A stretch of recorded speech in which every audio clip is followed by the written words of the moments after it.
Welcome back to Good Revenue. We're here today with Cassie Young. She is a longtime operator, most recently served as the Chief Commercial Officer and then the Chief Customer Officer before joining Primary Ventures. Welcome, Cassie. Thank you for having me. We're so glad to have you. I love your background, being both an operator and on the investment side. I appreciate you having me. And yes, I like to say I'm an accidental VC longtime operator, but I actually think there are many parallels between the two. I'm excited to talk more about those today. I love it. I think that profile is very much needed. Tell us a little bit about how you got to where you are today and what has been most surprising in that journey. It's been a long and winding road.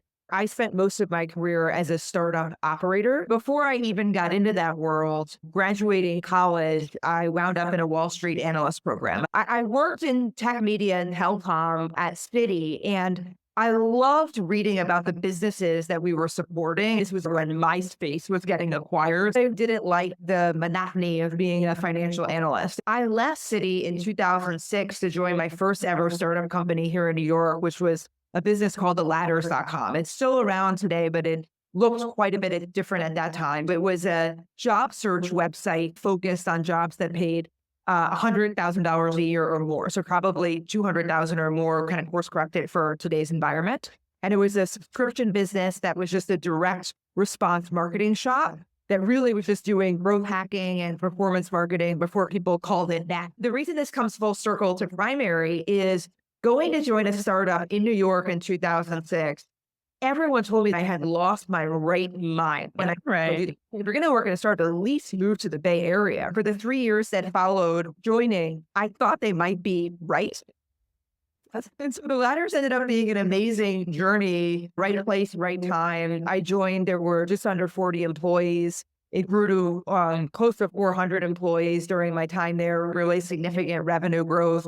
In an era where the business had just raised Series A when I joined, and we never raised another dollar of venture capital. I left in 2009 to go to business school. I said to myself, I'm never going to live in New York again. After business school, I thought I would move to the Bay Area during that time. The global financial crisis occurred. And Primary, we like to talk about that being the single greatest tailwind that ever happened to New York. I ended up back in New York in 2011.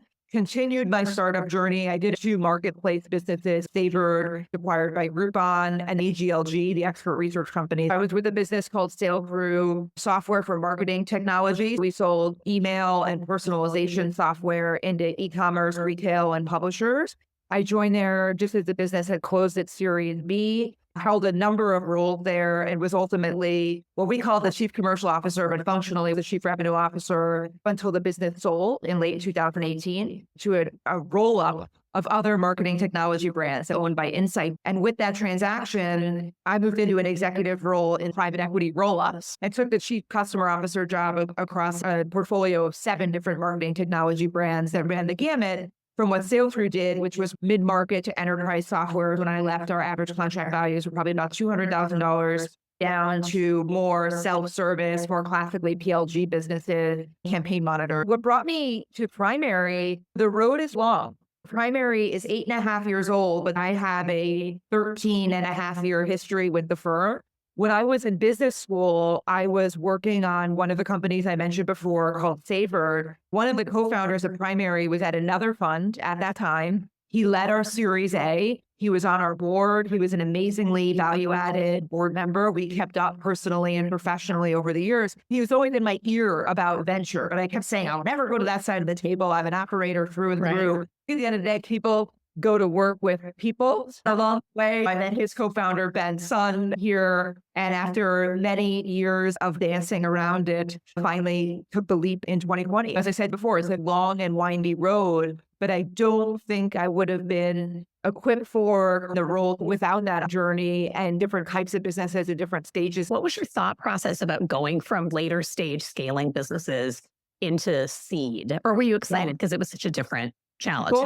Both. So I'll tell you, I was really nervous about making the leap, right? The earliest stage business I had operated in previously was Series A, right? And I remember sharing with Brad and Ben, our co-founders, these nerves about coming over. And they said, don't worry about it. 12 or so months in, Brad said to me, oh yeah, we were really nervous about it too. We didn't know if we'd be able to come down to the early stage companies. When I started socializing with my network that I was coming to primary, I received a lot of pushback from trusted advisors in my network. Without naming names, one of them said to me, your talents are going to be wasted on early stage companies, which I very jarring statement to. That's a big statement, right?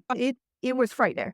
The playbook for building a company is the playbook for building a company, regardless of the stage in which you're operating, right? So we're going to talk quite a bit about sales later today. Coverage is pipeline coverage, whether you're a seed stage company or a Series D company. The adjustment has been the resourcing and the order of operations and the deliberate nature of some of the prioritization decisions that must happen in very early stage. That was an adjustment, but it's been a tremendous amount of fun. But the headline answer to your question is, I was both excited and nervous about it. And I'll share with you openly, because I shared it with our founders and my partners at Primary. When I came to work here, I was unsure if venture would be the long-term path for me. Now, I believe it's a long-term path for me, but more specifically, I think Primary is a long-term path for me, not necessarily venture capital at large. One of the things that was floating around in my head when I accepted this job was, what's the world of possibilities of things that I may want to do next? My number one piece of career advice to anyone, regardless of their seniority, function, industry, is play to move the head, right? Think of the universe of things that you might want to be doing 5 to 10 years from now. And just the very next opportunity, you hinted at this before, venture, check those boxes, right? Because even if I don't like it and I want to go back to operating, now I've seen a volume of fundraisers that would be unparalleled to what I would see in an operating role. I have pattern recognition of these different businesses. One thought in my head was, okay, I've now been in a few different startups. Would I think about being a founder? I love working with founders so much. It brings so much energy and joy to my life. But within about 10 weeks of joining Primary, I said, nothing can do it anymore. Along the way, what surprised me most is how all jobs ultimately converge. The more senior you become, above all else, you are a really effective general manager and people manager to be successful. And you might have a different functional lane, but all jobs converge. It's been such a fascinating realization, and most acutely over the past decade. I also think there's something to having diverse and unexpected experiences that pay off for you later in your life. There's all sorts of things, as I'm entering my 20-something years now at professional capacity, that you're just like, oh yeah, that random thing actually was quite useful. Another piece of advice I always give people is to trust the process, right? Yeah. I always look back at when I was 24, 25 and frustrated with business decisions. Now that I'm on a different part of the team and see things in that 20,000 foot view, I want to go back and kick the butt of the 25-year-old who thought that way. But yeah, I think to that point, everything happens for a reason too. I think most people have the one job that really didn't go to plan in some way. For me, that was GLG. I spent just over a year there. We were on the journey of what I'll call intrapreneurship, which is its own bag of tricks. We decided to move the business in a different direction than we expected when I was hired to go and do that job. And I look back on it, and on the one hand, it pains me to have a 1-year stint somewhere. On the other hand, some of the relationships I built at GLG are some of my closest professional friends to date. The people from there have gone on to do tremendous things. And for a while, I had this discomfort with it. And now I look back and say, I'm really grateful that I was there, because I have access to a network that I wouldn't have had. So to your point, you just never know what's around the corner. You're really rewarded for the openness, or sometimes even a bad choice, or you made the best choice at the time. Everything looks different in hindsight. I agree. That's right. So at Primary, while I know that you have a more limited number of investments that Primary makes in a year, you do see a lot of breadth in terms of opportunities. Are there a couple investments that you're particularly proud of so far? It's a great question. I'm probably going to answer. We have a very concentrated portfolio, meaning we only do 12 to 14 new investments per year. 8+ years into this journey, we have about 80 active portfolio companies today.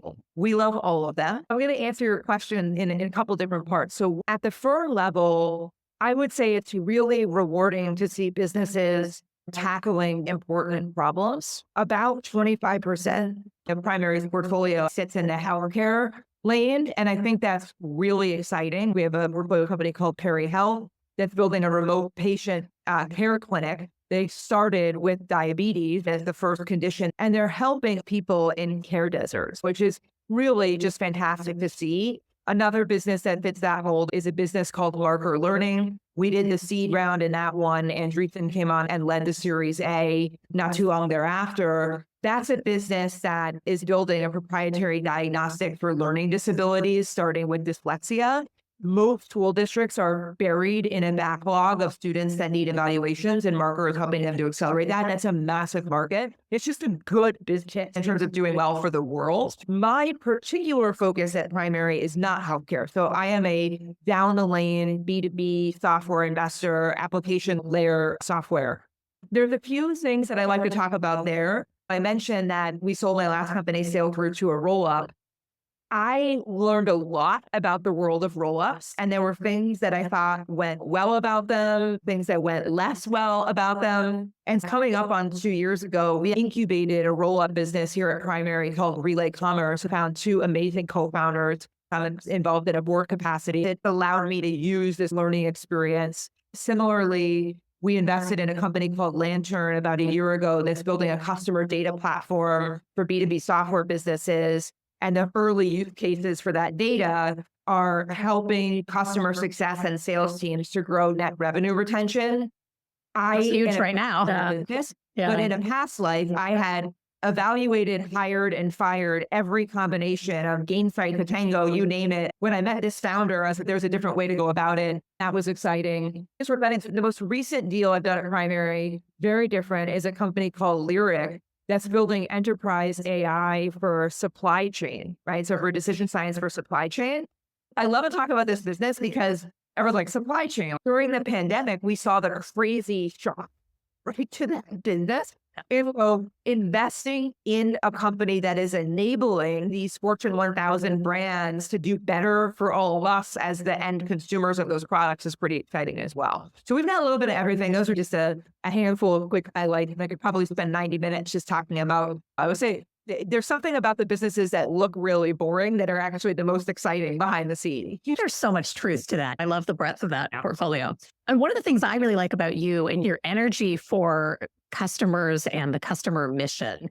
And I know you really see that as a North Star for a business, which I love because I feel that way too. I feel confused when it seems like businesses discount what the customer needs because you assume there's going to be a negative cost to that at some point. How do you think about that? What is Primary's approach to prioritizing customers in the business and the business model work so well, do you think? At the most macro level, what I like to say is that if you do everything in your power to make your customers wildly successful with your product, you'd have to catastrophically screw something up not to succeed as a business. There are constraints to that statement, operating within your financial means, et cetera. That's the MO I brought to the table as an operator. I do think the very same thinking applies to Primary, right? If we do everything in our power to enable our portfolio companies, what's important is I'm not talking about happy customers by way of net promoter score or satisfaction. I'm talking about driving real outcomes and performance on what you promise to those customers. You will succeed if you are focused on those outcomes over mere activities. That's the general philosophical framework that I like to think about. But the second is just the brass tacks, and this is less about Primary and more about operating companies, that retention is your cheapest form of growth. So everyone's seen some version of the Bain statistic that retention is 6 times more cost effective than acquisition. The software business that has 125% net retention could never sell another new logo again and grow 25% year over year. That's pretty incredible, right? That's the power of the model. That's right there. That's right. And I think businesses need to be rapid about it. We are very consumed with it, particularly in the earliest stages of company building. You must have that early set of customers who are just obsessed with the problem statement that you're trying to go off of. And so I think a lot of people fail to prioritize customer success in the earliest days of company building. It's important at every step in the journey. No one will ever tell the story of the business better than the customers themselves. When you're out raising even a seed round, you could have only 5 design and development partners. We're going to get on the phone with those D&D partners and really understand what you're trying to solve for them. And so the customers are really the centerpiece of everything that gets built. And work with portfolio companies in terms of building that capacity? It's a great question. So the first thing is actually, even though we're talking a lot about customer success, it's really a sales opportunity, right? Because one of the earliest exercises we'll go through with portfolio companies is really making sure that they have a tight understanding of their ideal customer profile, right? Their ICP. More often than not, a customer success problem isn't actually a structural customer success problem. You have the wrong type of customer using the product in the first place. Or no segmentation at all. Okay. And part and parcel with that is being relentless about your qualification early and saying, right? And this is really hard. And do not mishear me. A customer is a customer in the early days of building. And there's actually merit to having some diversity in your early customer set because it accelerates your learning of which problem statements resonate with different personas. But I do think you really have to be maniacal about making sure you're finding the right type of customers in the first place. The next place we try to help them is customer success is everybody's job. And that starts with the very top.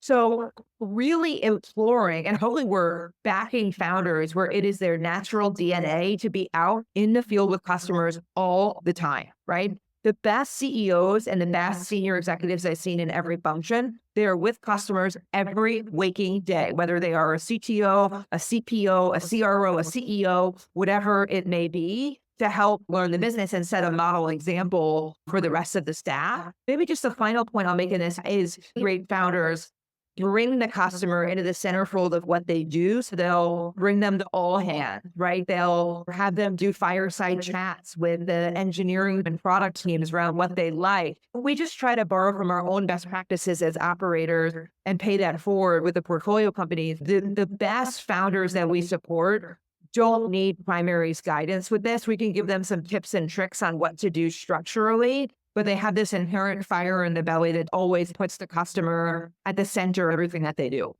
I think that's great if you're oriented that way. And at the same time, I hope that it's a capacity that is teachable too, because I do think it is. Yeah. Once people, I can remember one of our portfolio companies last year did their first ever mini customer advisory board. And we had worked with them a little bit. I've sat in many customer advisory board meetings over the years. Opinions on how to structure those to get the most out of them. And so we had offered coaching into how to structure that day and really get momentum out of it.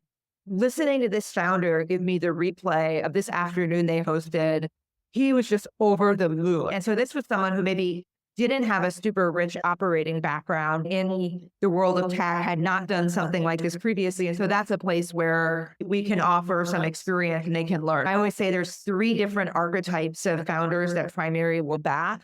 One is the serial entrepreneur who academically is always going to be the most de-risked person to put a bet on.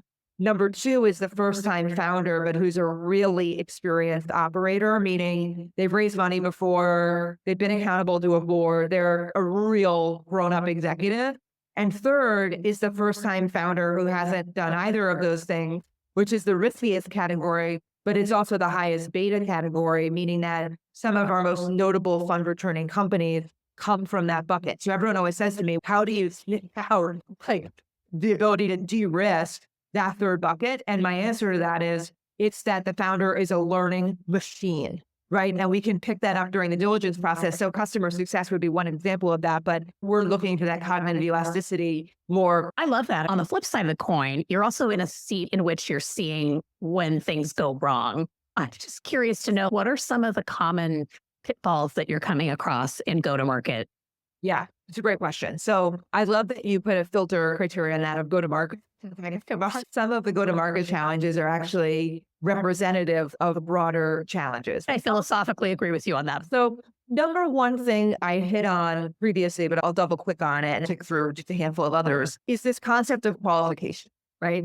So I joke that it can be very easy for a founder to have what I'll call happy ears syndrome, where they meet with a potential early customer, they say nice things about the products, they seem excited, and the founder thinks there's a legitimate sales opportunity there. And this is particularly true when it comes to enterprise selling. A lot of the work that we try to offer founders and the support we offer them is you're classically trained in the commercial world, you get it. There are tried and true frameworks for mapping every opportunity and checklists of questions that you need to be asking, such as, does this person actually have authority to sign a contract in the organization? Because if they don't, your efforts need to be focused on how you get to that person versus the other 30-minute meeting with that particular person who may be your champion, but is never going to get a deal done. So we spend a lot of time talking about qualification, discovery. Our team listens to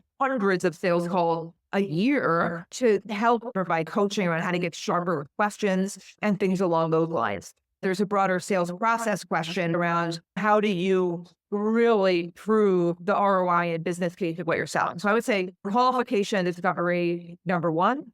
Number two is this concept of pipeline coverage, right? Where are you building what I call the plan to hit plan to make sure you can hit your targets regardless of the stage you're at? And so what I mean by that is if you need to sign 10 customers in Q1, and you think that of all the really qualified opportunities you have, you can get a quarter of them closed, 25%, means you need 40 really qualified opportunities to be able to get to your 10.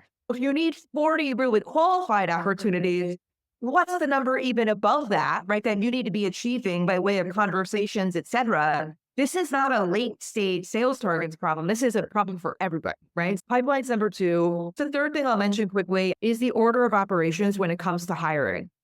I will talk to seed stage businesses sometimes that are like, I need a chief revenue officer. And I'll say, you do not need a chief revenue officer. What you need is a function of pipeline coverage, right?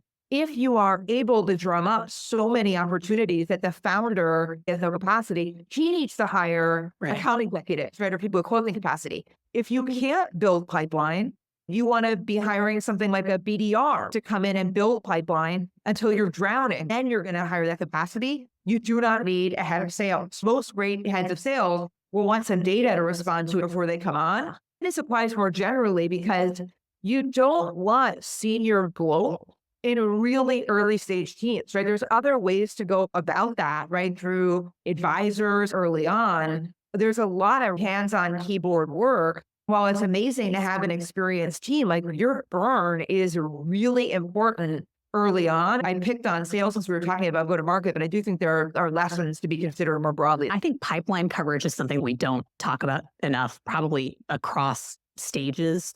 100%. But you have a background in marketing as well. In my professional experience, it feels like we waste a lot of marketing efforts on things that do not move the needle for the business. And it drives me insane. I'm constantly talking about it here. Can you give us your sense of what is going on there? What do you advise earlier stage companies in terms of doing the work in marketing to build pipeline, not just leads? Yeah, that's a great question. So the first thing I'm going to say is I'm going to contradict your question a little bit, and I promise I'll answer it. What I frequently joke with people is at the board level, no one cares if your pipeline came from sales or marketing. We just many really talented leaders don't internalize that. Yeah. So you show up in this board meeting where sales crushed it, but marketing did not. And my answer is then you did not crush it because if there's no such thing as that. There's one business, there's one plan. Now, to your point, there's definitely this concept, risk, pitfall of optimizing toward a local maximum, right? We're running an A/B test on our landing page and we got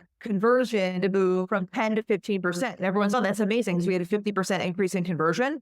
But they didn't stop to say, that's actually not the problem. The problem is we're totally flow on top of funnel pipeline opportunities. One thing we encourage companies to do is a step-by-step pipeline audit to understand where is the transformational opportunity in the business, right? If everything is going well down funnel, it's not about optimizing to that point, right? Or sometimes we'll say like rearranging the deck chairs on the Titanic. It's about finding where you have the biggest opportunity for the biggest swing and going after that. It's easy to get stuck on the smaller stuff because you can see the results much more quickly. There's this energy and gravitational pull toward that because there's a feedback loop on your results. Figuring out the bigger unlocks for the business could take more time and patience. We even talk about that in primary. How do we know a strategy we're employing as a firm is paying off? The answer is we may not know for a while, but you have to not be afraid to try new things and revisit the results. So I think marketing is a great example of this. And I'll go way back to my early days at the Ladders. I said we were a direct response marketing shop.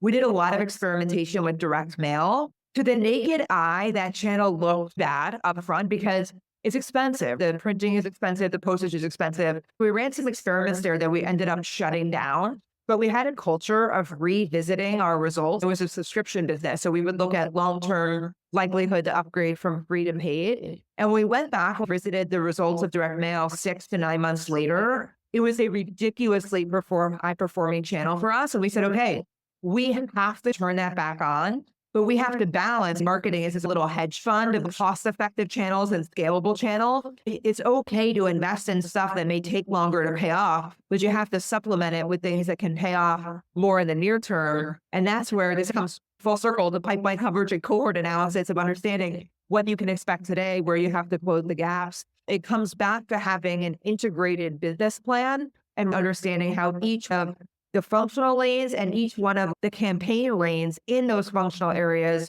ties back into this more macro level business objective.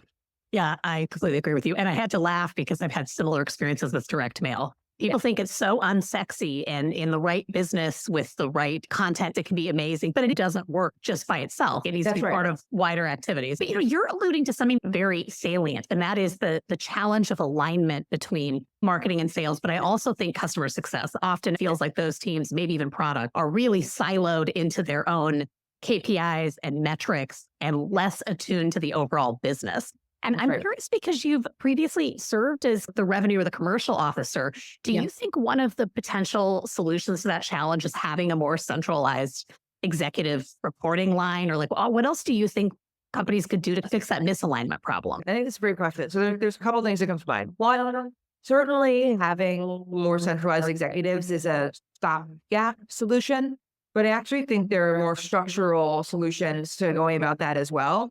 Number one is through the culture of the company, right? And you get everybody thinking that way. So I'll give you an example.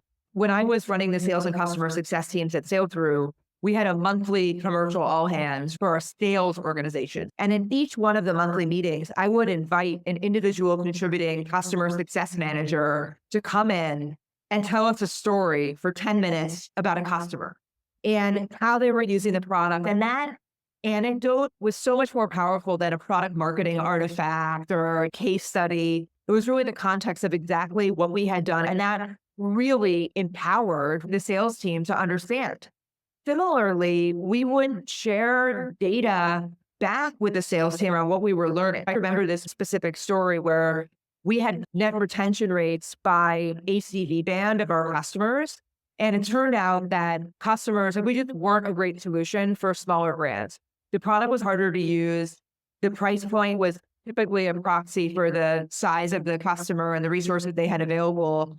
And the net retention curve of customers that paid us $50,000 a year or less was atrocious. And we shared it with the sales team. I didn't really think anything of it. And a couple months later, one of the AEs on our team came to me and she said, this business in LA is really interested in coming over. It's a former customer, but I remember that data you showed us. I'm like, yes, mission accomplished. She saw that and she's thinking about that because she knows one unhappy customer is going to be louder than 15 champions in the market. Squeaky wheels are detrimental on the customer side. So getting people to think that way is really important. The final thing I would say is this really comes down to the dynamics of the executive team, which starts with how the CEO runs the business, but it's also the responsibility of any executive on the team. I tend to recite a lot of Patrick Lencioni, who wrote 5 Dysfunctions of a Team and the Advantage. Patrick Lencioni has this concept of the first team, which means the more senior you become, your first team is the most senior team you sit on, not the direct line of direct reports that report into you. And this is the number one reason, in my opinion, why people fail to thrive in executive functions is that they're always protecting their team, which would be sales or customer success, versus the business. I tell people this story. I was on vacation last summer. I missed a call from a founder. So I texted him. I said, hey, I'm on vacation. Is it urgent? He said, no, it's not urgent if you're on vacation. We're just changing all of the sales quota. So I want to talk to you about messaging. And when I got on the phone, what had happened was this was a business that relied heavily on marketing to drive inbound pipeline, and they were experiencing seasonality in the business. The reps were annoyed because they didn't have pipeline coming from marketing. And the sales leader thought the answer to that was to change the quotas. A first team sales leader would have said, okay, marketing is experiencing seasonality. What spiff or incentive can I offer my team to close that gap? And so I think the number one way to drive alignment in an organization is to ensure that the executive team is operating in a first team mentality. And at the end of the day, that's the CEO's job. And if they're not fostering that type of thinking, the business will struggle. And I think you're also speaking to something that's really important, which is there is more going on than just what you or I are working on. Having that awareness is huge. I have a colleague who has this great soundbite where she talks about the importance of senior leaders working on the business, not just in the business. Another way of thinking about first team dynamics, people get it when they hear that. They get so focused on making their direct reports successful and hitting their one very specific number. That to your point, there's all these other things that have to happen for the business to be successful. And if you can't be the participant in that dialogue, the road is going to be limited for you. Yeah, and I think those metrics really matter too, to your point, right? Is that you've got to make sure you've got the right ones and that they are encouraging teams to look at the end game for the business, not just I crush leads or whatever. That's right. Yeah. Okay, so just switching gears a little bit. Obviously, the market conditions have been not ideal, I think, for a lot of folks the last 18 months or so, maybe a little bit longer. And a lot of companies, particularly investment-backed community, are in pain. What's your take on this? This is obviously a really big question. What do you think companies could focus on in the challenging environment that we're in, which frankly looks like it's going to extend for a bit? My partner, Brad, had a great line at Primary's New York City Summit back in September where he said, we're in this Burning Man environment where everyone's up in the mud, right? Trying to figure how to get out of it. There's a little bit of nuance to this question by company stage. When we think about later stage companies, the name of the game has been, how do you become master of your own destiny a little bit, right? And the way companies operationalizing that guidance is by focusing on getting profitable, right? I'd like to joke in my Sailthru journey, there was a point at which our growth flowed sometime around 2016, 17. And our board said to us, you should really focus on rule of 40 optimization. And everyone ran back to their computer and had to Google what rule of 40 was. Now it's the top of the town. And for people who haven't heard that metric before, it's basically a growth versus profitability trade-off score, mostly used in software businesses, where you want the sum of your year-over-year growth rate and your EBITDA margin or free cash flow margin to be greater than 40, and the higher above 40, the richer the valuation you command. And so you can now, there's websites that index Rule of 40 for public companies, et cetera. If companies' growth was slowing over the last few years, the only way they could get to that Rule of 40 optimization was to grow profit, right? So you think about that, you're growing 100% year over year, you can be losing minus 60% in your EBITDA margin, 100 plus minus 60 is still 40, right? You're growing 10% year over year, you have a different sort of situation to manage. Later stage companies did not want to take dilution for the sake of taking dilution. People raised at these monster multiples when the peak boom times of 21, they haven't grown into those, right? So you did see people getting a little bit more creative with venture debt, right? But more commonly, people going about it in terms of trying to get more profitable. And in every single business, the number one consumer burn is people, right? And that's where you see these rifts taking place, et cetera. In recent weeks, at least I'm personally feeling like you're hearing about more and more of these. I think it's because there was this thinking in September when you saw Instacart, Klaviyo hit the public markets, maybe we were going to be ready to resume. We're not right there yet. People are coming into 2024 planning, thinking more deliberately about that. If you're a Series A company, no one's going to expect you to be profitable. However, proving a path to profitability or a strong command that you have underlying strong business economics is more important than ever before. I can think about a Series A fundraise that a portfolio company went through where the shot heard around the world for investors was a proposed margin walk. They showed where gross margin was today, where they thought it could get in the next 24 months. But then each part of the waterfall was exactly what they were going to do to achieve that gross margin gain. The name of the game for the investor was getting a conviction that they could actually do it, right, in each one of those areas. In 2021, that would not have been in a Series A board deck. You don't have a raising deck. There's this concept that you need to prove it earlier than ever before. Final point I'll make on this, though, is since our first check-in is typically a seed, we're not going to tell people to preserve cash at all costs at seed because they'll lose first mover advantage if they go and do that. You can't do that. So instead, the name of the game becomes, how do you become consumed with the milestones for your next round? So part of our diligence process for a seed deal is to go talk about the set of investors, go talk with a set of investors who would potentially do the Series A and understand what the milestones are going to be for the Series A. We do the same thing from 8B, by the way, but let's focus on seed for a moment. Then your cash allocation decisions should be in service of those milestones. So if we know that the number one thing you have to prove for the Series A is commercial traction, and you're telling me about an incremental engineer that you're going to hire when you don't have revenue traction, we're probably going to challenge that cash allocation decision versus going and figuring out how you nail the go-to-market. So it becomes more of a, what's the order of operations to prove those milestones and getting profitable, if that makes sense. No, I think that sequencing is really helpful for founders to understand, but also to hear you talk through. Because I think that's very helpful. This has been such a great conversation. I have two questions for you as we wrap up. One is, what's your top advice for CEOs and executives right now? You've given a lot of general advice, which has been excellent, but is there anything in particular? Do everything in your power to make your customer successful with your product, and something would have to go very sideways for you not to succeed. I really believe that. Particularly in today's environment, enterprise sales are slowing. It's harder. Your existing customer set is so important, and build a culture around that as the number one piece of advice I would give a CEO of any stage. Not just slowing. I saw some data from G2 saying the average contract length is 6 months now. I don't think people realize that you're not done after you close a deal. Like as soon as you're going to sign right back up. So, That's right. Last question. You do have such great breadth of experience, both as an operator and as an investor. What do you think high performance companies do better than the run of the mill? They're completely aligned. Alignment, I think, is critical. We talked about it in terms of the first team thinking, the on the business thinking, but I like to think about it in terms of even your compensation incentives would be aligned. Agree. Right? I went through this journey when I was at Sailthru where we transitioned from a founding CEO into a multiple time experienced CEO. Neil Lefty, who's been a great mentor for me. And Neil beat into my head words of aligned incentives at every level in the organization, but particularly the executive level, right? And to put a finer point on this, to make it really tactical for people, this would mean you have an executive bonus plan, let's call it a 30% bonus plan for everyone. Everyone has the exact same metrics. At Sailthru, we had 3 metrics. One was exit ARR of the business, because that encompassed both new logo growth and retaining the existing business.